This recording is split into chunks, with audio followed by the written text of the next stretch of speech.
Every badge tells a story, not of power, but of responsibility. It's a promise made to the community, sealed with risk, and lived in the moments between conflict and calm. In the world of law enforcement, every call is a leap into the unknown. There's no script, no rehearsals, only split-second decisions, human instinct, and the ever-present weight of consequence. For those who wear the badge, each shift is a balancing act between force and compassion, between procedure and empathy, between justice and the real flawed human beings they encounter. In this special breakdown of Cops, classic Lost and Found, we revisit the streets not through the lens of sensationalism, but with fresh eyes, ones that look deeper into the lives behind the chaos. We go beyond sirens and handcuffs to explore what policing really means, a duty to protect, to de-escalate, and sometimes just to listen. This episode unfolds like a microcosm of American society: stolen property disputes, public accidents, shoplifting, missing children, and domestic conflict. What might appear as simple cases of law-breaking are in fact deeply layered stories about economic pressure, trauma culture, and the ongoing negotiation between authority and accountability. We begin with a bicycle, just a bike. But to one man, it's stolen property. To another, it's a restoration project. The confrontation is not violent, yet. It demands law enforcement's time, energy, and discretion. Then we move to a more severe mystery: an overturned truck, no driver, a trail of blood and silence among passengers. Who do you hold accountable when no one speaks the truth? Later, a shoplifter stumbles through a maze of lies, a mother panics over a missing 5-year-old, and an arrest is made after a father slaps his teenage daughter in what he calls discipline, but what the law calls abuse. These stories are real, and yet they're not just about crime. They are about people, some desperate, some reckless, some simply lost. Justice is rarely black and white. It often lives in the gray, where police officers must make impossible choices, where the truth may be obscured by fear, pride, or survival, and where the weight of every decision rests not just on legal codes, but on human judgment. This video doesn't just retell events. It re-examines them with critical insight, legal commentary, and psychological depth. We ask tough questions. How does a society balance justice with compassion? When does parental correction become abuse? What rights do people have when they find something that was lost or stolen? And how can communities rebuild trust when silence becomes a shield? Through these cases, we'll explore the intersections of justice, community, and humanity. Because justice isn't just served, it's lived every day by those who stand at the threshold of order and chaos. It all starts with a call that seems almost mundane, a bicycle dispute between two adults. No weapons, no chase, just a disagreement over ownership. And yet it encapsulates the fragile balance between personal justice and legal structure. The scene unfolds in a quiet neighborhood. A man claims a bicycle found and rebuilt by another party was stolen from his garage. His proof: the last 4 digits of his Social Security number engraved into the metal frame, a crude but powerful form of identification. The person in possession of the bike says he found only the frame discarded or abandoned and had spent time and money rebuilding it with new parts. An officer mediates the scene. No one is aggressive, but the air is thick with frustration, especially when the rightful owner sees parts of his property now bearing the signature of someone else's labor. The finder had, by his account, simply repurposed abandoned property, yet legally and ethically, that distinction is critical, what the law says. In Massachusetts, receiving stolen property, even unknowingly, is a misdemeanor, while intent is considered possession alone can initiate legal action. In this case, the officer explains that although no charges are being pressed, this could have escalated, and it often does. The value of identification. Marks. Personal identification like engraving, serialization, or even digital records is essential. Without it, disputes like this often end in deadlock. This man's foresight to mark his property becomes the key piece of evidence. It's a small habit that has significant legal weight. Found property isn't free property. Here lies a moral crux. Just because something is abandoned doesn't mean it's up for grabs. Most state laws require found property to be turned in or reported. Refurbishing or investing in it does not make it legally yours. Trust, conflict, and street-level mediation officers like the one mediating this dispute often act as community referees. They navigate tempers and misunderstandings with diplomacy. This case didn't end in arrest. It ended in an uncomfortable truth and an awkward surrender of property. Sometimes you win, sometimes you learn, and sometimes you just walk away a little wiser. Community officers comment, real-life parallel, the Phoenix bike dispute. In Arizona, a man found a BMX bike in a dumpster, restored it with over $200 in parts, and later saw it posted on a local stolen bike database. The owner had photo proof and a police report. Though the finder pleaded innocence, he had to return it and lost all investment. Police sympathized but reminded him, abandoned doesn't mean unclaimed. Ethical reflection. There's a human tendency to justify possession when effort has been invested. Finders-keepers might hold moral water among kids, but not in court. Property rights hinge on ownership, not effort. Community perspective. Incidents like this can strain neighborhood relationships. People are less likely to trust or cooperate when property disappears and reappears altered in someone else's hands. Officers often recommend neighborhood watch programs and share digital logs of serial numbers for high-theft items like bikes, lawn tools, or electronics. Officers' perspective for law enforcement. This type of call is more common than you might think. It's not glamorous. It won't make the headlines, but it matters. It's one less argument turning into a fight. One more person realizing that being technically right isn't always the same as being legally right. Closing insight. This segment reminds us of a simple but profound lesson. Always document your property. Always respect others' claims. And when in doubt, let the facts, not emotions, speak.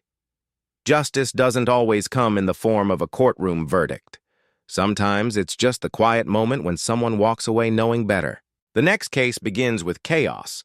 An overturned truck on a busy street. Fluids leaking, debris scattered, and a growing crowd of onlookers.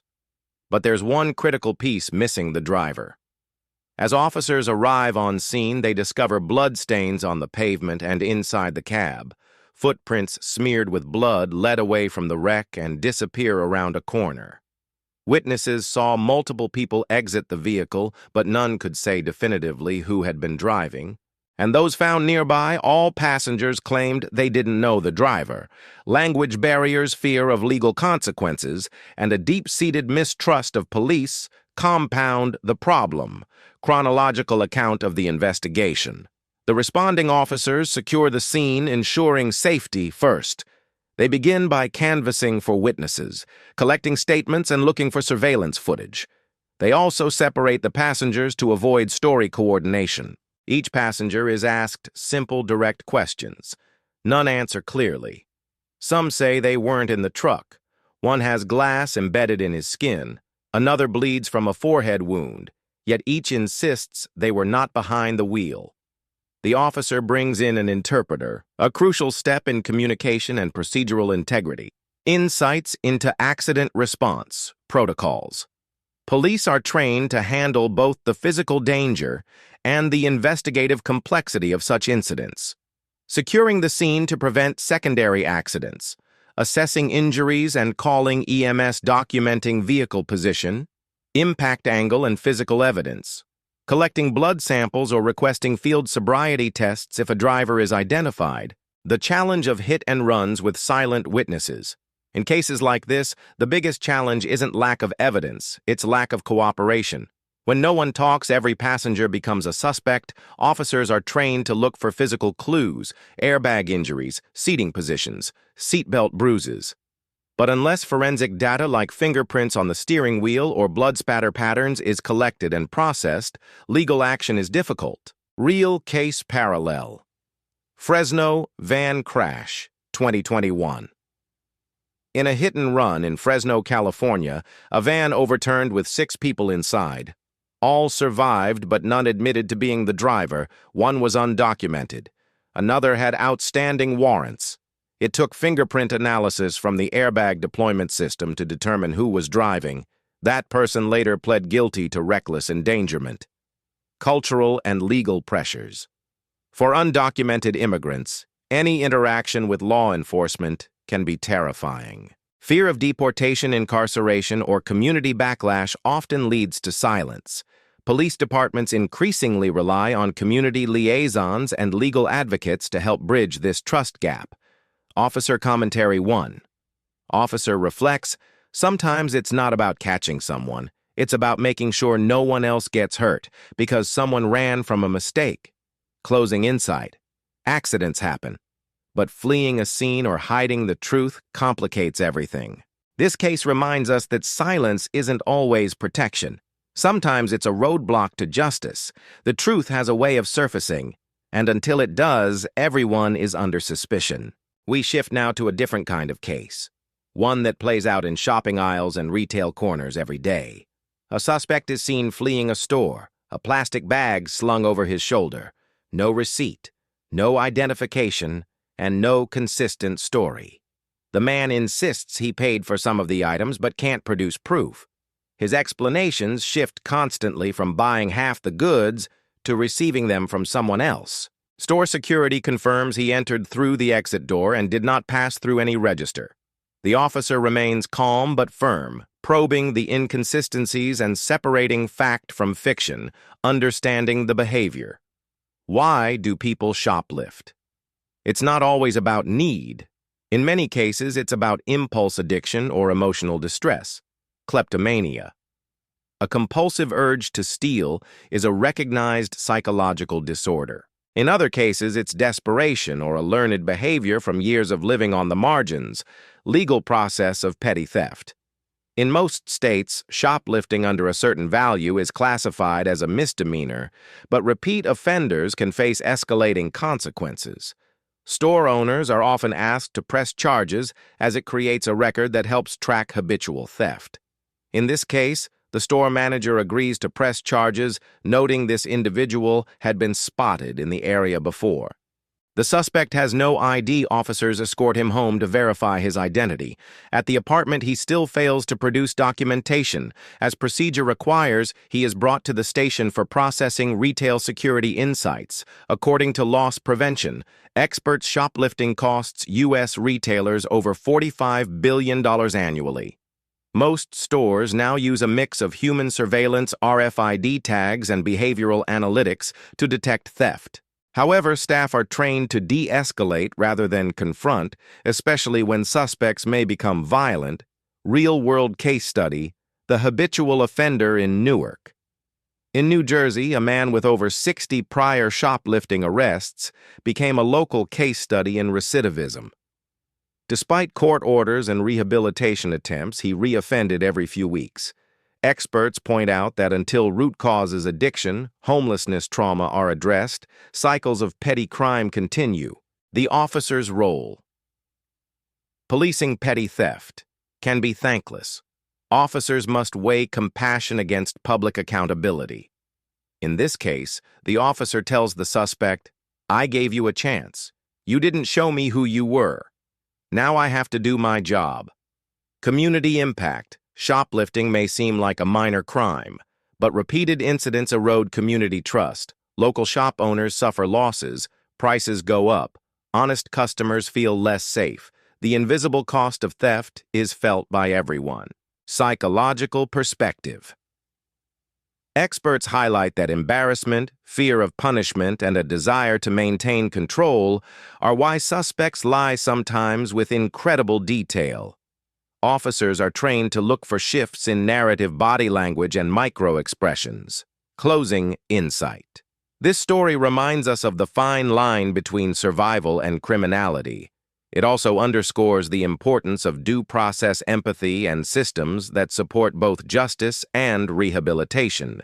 It's easy to condemn the crime. It's harder to understand the person behind it. But if we want to reduce theft, we have to do both. Real-world parallel. The Minneapolis pool incident. In 2022, A 6-year-old boy went missing after school and was found hours later at a public pool with older kids. The incident sparked local policy changes requiring signed-out permissions for pool access, preventative strategies for parents and communities, set boundaries and curfews even in seemingly safe neighborhoods, encourage schools to practice emergency drills, teach children that even short trips without adult knowledge can be dangerous, cultural reflections.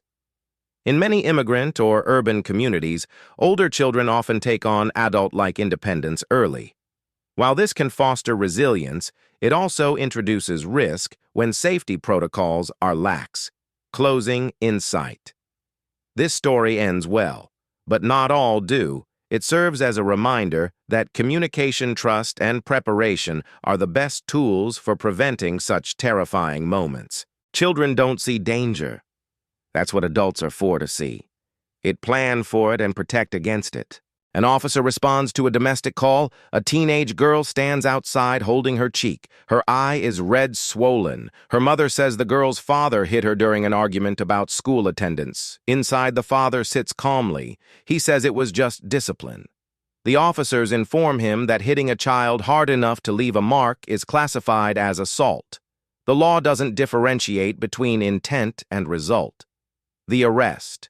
The man is handcuffed. His wife pleads on his behalf. He insists he only meant to correct his daughter. The officer explains that legal boundaries exist for a reason.